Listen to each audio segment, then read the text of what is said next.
Brightspace is the LMS that helps you reach every learner. It makes teaching and learning easier by letting you focus on what's most important, your students and their experience. You can start building courses quickly by simply dragging and dropping content into them. And even create content right in the system, like adding images or videos with just a few clicks. The responsive interface looks great on a laptop, tablet, or smartphone, and it works on any device. Brightspace also lets you teach the way you want. Built-in communication tools let you create a connected learning experience with homepage news feeds, online discussions, and web conferencing. And whether you're fully online, blended, or flipped, Brightspace lets you use lots of different pedagogical approaches, like competency-based education and gamification. It helps you work smarter too. Built-in analytics lets you quickly check on how everyone in the class is doing. You can also dive deeper to review individual performance in more detail.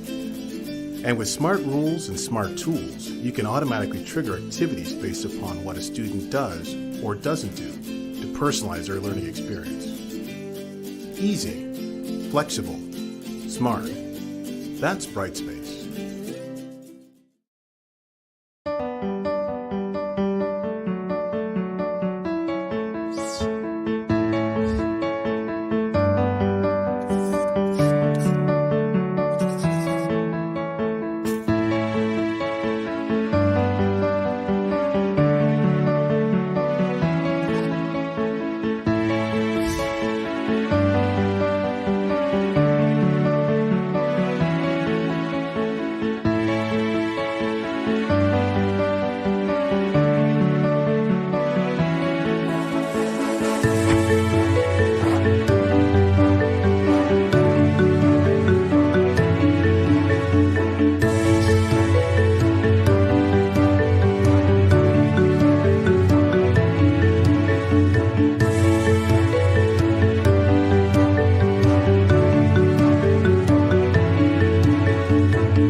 Hi, everyone. My name is Vikas Pota. I'm the founder and CEO of T4. It's been quite some time since we have connected on this platform, and I thought it was high time that we came back with a bang, actually.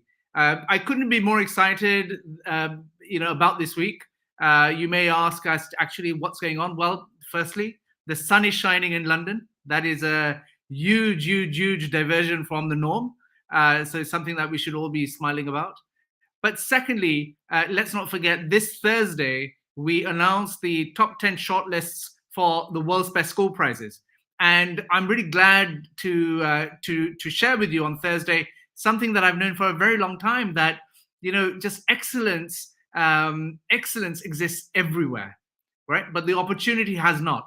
And that's what these World's Best School Prizes are about. They're about providing opportunity to schools around the world to come and showcase and tell us actually how they've developed their expertise and share their best practices. And I think that's the really fabulous thing about the World's Best School Prizes. So look out for Thursday at 6 a.m. GMT. So that's very early morning in London, that we will announce the 50 schools. There are 5 categories and 10 schools in each. I can tell you that I myself have been very, very inspired about what I have read and all the applications that came in. And I'm really excited to share these with you on Thursday. Secondly, the other reason I'm excited is because of our guests today. We often talk about this very important subject of the use of technology in education, or EdTech as it's called. And one of the things that I consistently note in all my discussions is when I ask an EdTech company or someone who is a proponent of EdTech what evidence there is in terms of what they're saying is actually true, they have very little comeback apart from anecdotal examples that they provide on the use of their tools or their technology. And so I thought that we should focus on actually this particular subject. And today I'm glad and I'm delighted to bring my friend Verna Lalbeharie, who is the executive director of the EdTech Hub, ahead and to ask her opinions on these subjects. Please welcome Verna. Good morning. Hi, Vikas. Hi, everyone. So glad to be here. Thanks for having me.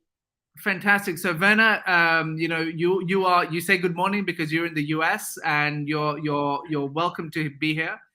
We have before we get going, we should actually ask everyone where they're coming from because I know that there's a few people watching, and I always get really more motivated when I see just the diversity of friends who are here.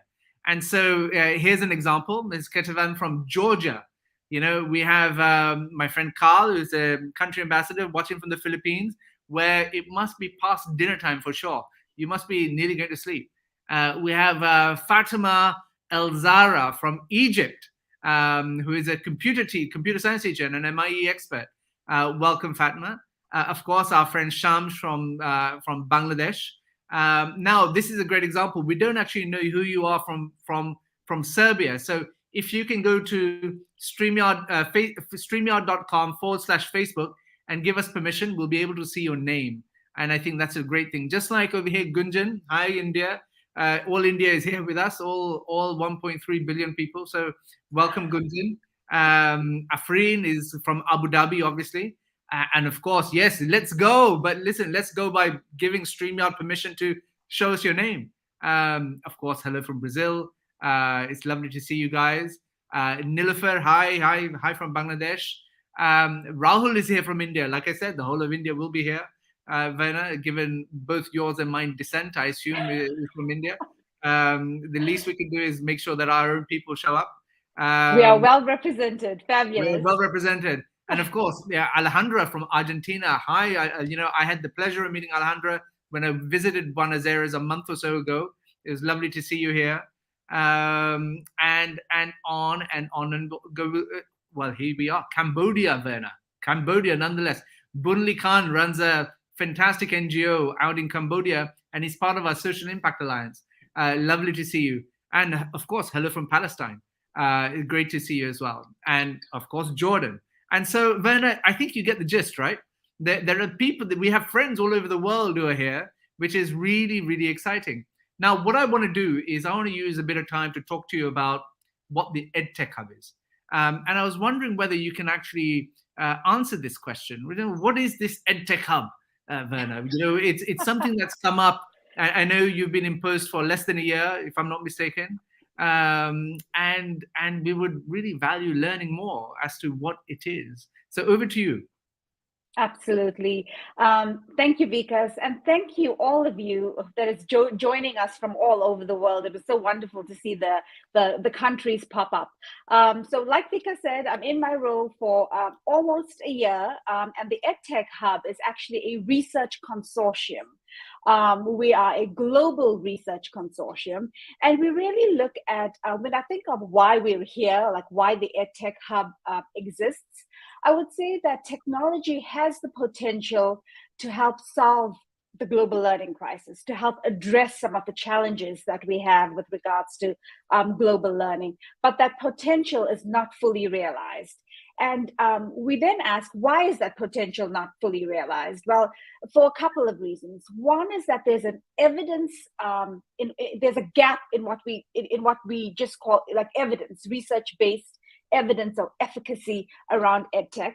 But there's also a gap in the use of evidence, how that evidence is actually leveraged by ministries of education, by system leaders, by classroom teachers.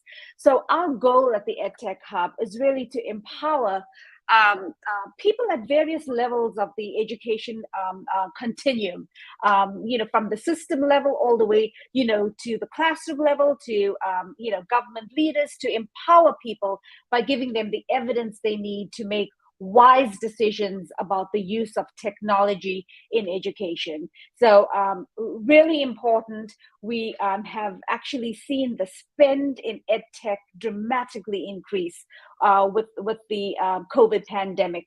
And we want to make sure that our education leaders are actually deploying their resources into products and services and resources that are going to move the needle on student learning. Right? At the end of the day, that's what we care about, meeting students where they are and moving them along that continuum of learning. And EdTech has the potential to help with that. Can I want to give some friendly fire, if you want to call it that. Verna, so I hear you in terms of the importance of research. But when you speak to these edtech providers, they have a very valid argument when they say, well, our product is being used by millions of teachers around the world. What do you have to say about that? So the key thing you said there, Vikas, is our product is being used, right? So a lot of the data that we get from our EdTech colleagues is what I think of as usage data, right?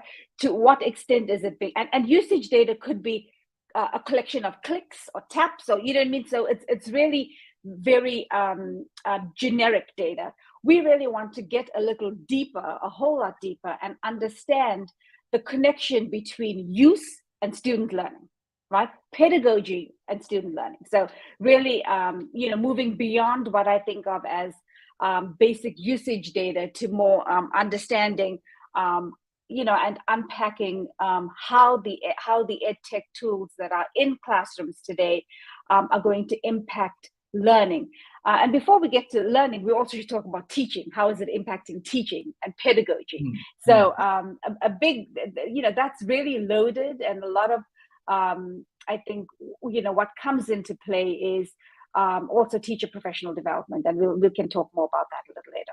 So, I mean, you touched on some of these areas, but the question is, what are your topics of focus when it comes to generating research for? Yes. So at the EdTech Hub, we actually, we recognize that there are lots of ways that we can impact the field, but we really needed to streamline and focus on a few very discrete areas, right? So one of them, and I referenced it a few minutes ago, is really how do we improve learning through teacher professional development? So teacher continuous professional development is one focus area where we're zeroing in on and have a few research studies that will come out in that space. The other area that we're looking at is, and I referenced this earlier also, how do we improve how money is spent on personalized learning? So digital personalized learning, there's lots of resources and money going towards that. How do we make sure that there are studies out there that really speak to which tools work for which students in which contexts, right? The third area that we're focusing on is around what we call participation and messaging. And we recognize that there's a lot of resources, and there's also a lot of efforts out there that really speak to what I think of as nudge technologies, WhatsApp to help, nudge parents, nudge students to do something. What we really want to do is end those simplistic approaches to using messaging to really involve like pedagogy, learning, and assessment. So that's another area. Then, of course, a big part of what we do is research and data, but really looking at how do we enhance data-driven decision-making. And that is a huge area of work, but data for decisions is another focus area. And then, of course, very central to our work is improving learning outcomes for girls. So girls' education and technology, how do we make sure that we're also leveling the playing field and ensuring that the girl child has access to devices, to resources, and EdTech. So those are our focus areas. And I will say that we very recently, as of about 2.5 months ago, released a research portfolio of 13 studies that address a few of these. Actually, all of our focus areas are addressed in across the 13 studies. So definitely, while we don't have the evidence right now, this minute, know that we're working to build that evidence base through both research that the EdTech Hub is doing, but also research that we've commissioned. And so it's really great to hear about all these different areas, but tell me, where are you generating evidence? I mean, what kind of territories are you most interested in? So our focus, and I should have said this at the top of the hour, is low and middle income countries. So we have zeroed in on under-resourced and low-resourced settings. Our focus is geographically, we're in West Africa, Ghana, and Sierra Leone. In East Africa, we're in Kenya and Tanzania. And in South Asia, we're in Bangladesh and Pakistan. So I would say that we had to, really focus our work based on geographic region, but our work has global influence. So when I reference our 6 focus countries, it's really the countries that we're working deeply in some way, shape, or form. Our research studies are across these 6 countries with the intent really to be able to have global influence. So I recognize that we have folk from all over the world on today. So rest assured, our plan is to make sure that we disseminate and that we learn out loud with the global sector. So stay tuned for more on that. Fantastic. So Verna, without further ado, I should also welcome some more of our friends who are here. We have Espanol Fril Doha Taha from Jordan. Welcome. I apologize, my Arabic is a little bit ropey and I can't tell you who you are, but I hope you see this. Now, this Facebook user has put up a comment saying, I use technology to solve problems in the community around the school with my students. Management is done by Scrum using Trello, giving autonomy and management to the students. We create communication channels through Canva. We created prototypes of the solutions and mind maps using Figma, which is great. These are the tools that they use. We have friends, Mylene from the Philippines. Tell us where you're from, Mylene, in the Philippines. Big country as well. Fatma says, good luck, Verna. Vivian, I'm not that tough an interviewer. Vivian, hi from Johannesburg, one of the most prettiest countries on earth. And of course, you are South Africa. My home country. Your home country. These are your people. Vivian, you should know this. Now, this is a dynamo who has just put up a note on YouTube. Shildana from Serbia. She runs a community called EduBalkan, which is tens of thousands of teachers in the Balkans, bringing them together. And I think she does a fabulous job. Hi, Shildana. Long time no hear from you. We should connect anyway. Shamal, hi, how are you? We have Kalyani Rao from India, again, our people. And we have this Facebook user, again, I don't know who you are, but say, today we work on equity, understanding the profile of each person and how this can influence user-centered design. In this way, we create educational protagonism, where each student's way of learning must be understood, personalized, and collaborated with other students, democratizing access to education. We use micro-learning and BPL-based problem learning for educational protagonism to act collaboratively. Thank you for sharing that.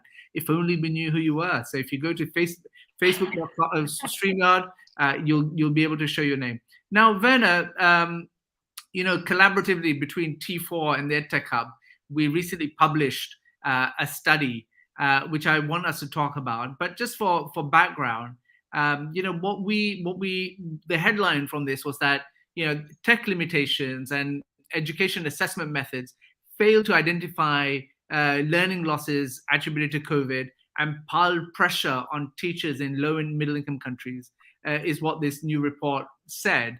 And this new study, like I said, was conducted in 6 low and middle income countries in partnership with T4, that found that effective EdTech tools and techniques for progress monitoring in an online environment are essential if governments are to address learning gaps that has widened during the pandemic.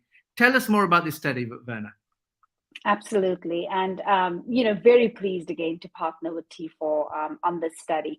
I mentioned at the Hub that we're a group of curious researchers, right? So we're eager to learn what works under what circumstances for which students and teachers, and also eager to learn what doesn't work.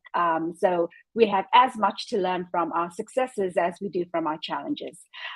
This study definitely raised a few of the challenges that we were faced as educators when the COVID pandemic hit.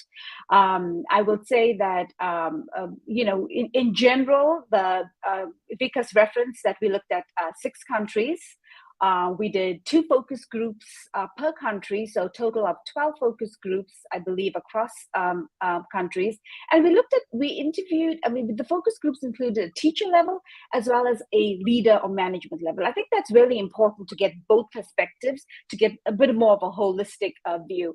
And there were about 8 participants per focus group across the 6 countries. The 6 countries, I'm not sure if you referenced them, Vikas, but they were Bangladesh, India, Nigeria, Pakistan, Philippines, and South Africa. And of course, our overlapping countries, they were Bangladesh and Pakistan. I will just share a few of the ahas. I mean, I think because it'd be great if we could share a link to the full study. Definitely, the executive summary is a good read. So take a look at that. A few of the ahas, the takeaways that I think are worth elevating. One is not going to be a surprise to a lot of you. Connectivity is an issue.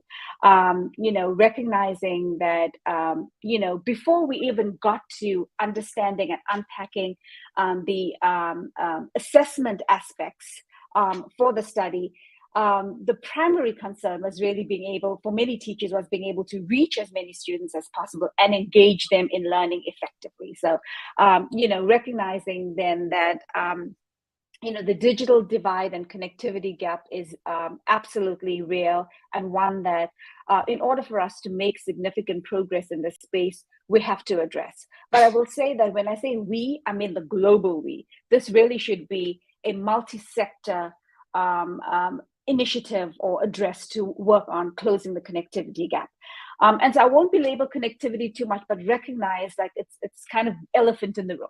Something that we all need to pool our resources to think creatively about, and also thinking about how we reduce the high cost of data. There were discrepancies across the countries in terms of the cost of data and causing foundational challenges in that space. I also think, we talk a lot about connectivity and the digital divide. There was also a little bit of a cultural divide that I thought was interesting. And, when we really zeroed in on Bangladesh, which is one of our focus countries, recognizing that there's, of course, a large rural population that just did not have access to internet, but also, there were parents who didn't feel comfortable with their kids having access to devices or using devices, or parents who, we saw discrepancies in girls' access to technology. So girls were definitely, in some contexts, due to cultural norms, were being pushed into, young marriages.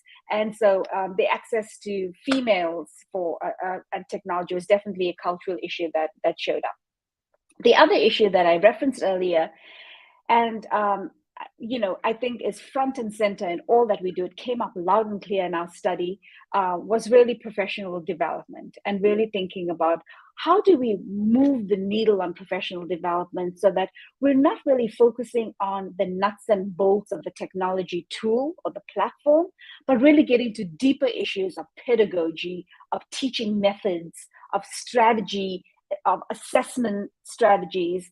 That's or what we need to lead with, and then think about how the technology can support that. Recognizing, of course, that, we want to get teachers comfortable with the use of various tech tools. I always want us to remain front and centered and focused on pedagogy and learning and the technology as secondary. So professional development definitely came up as a high priority. And again, the focus on making sure that we move beyond the technical aspects of the digital tools to focus on the pedagogy side of stuff. And this is where I think governments and school leaders, can really focus and zero in their attention and resources to make sure that there's a rigorous review of and investment of teacher professional development as it relates to pedagogy.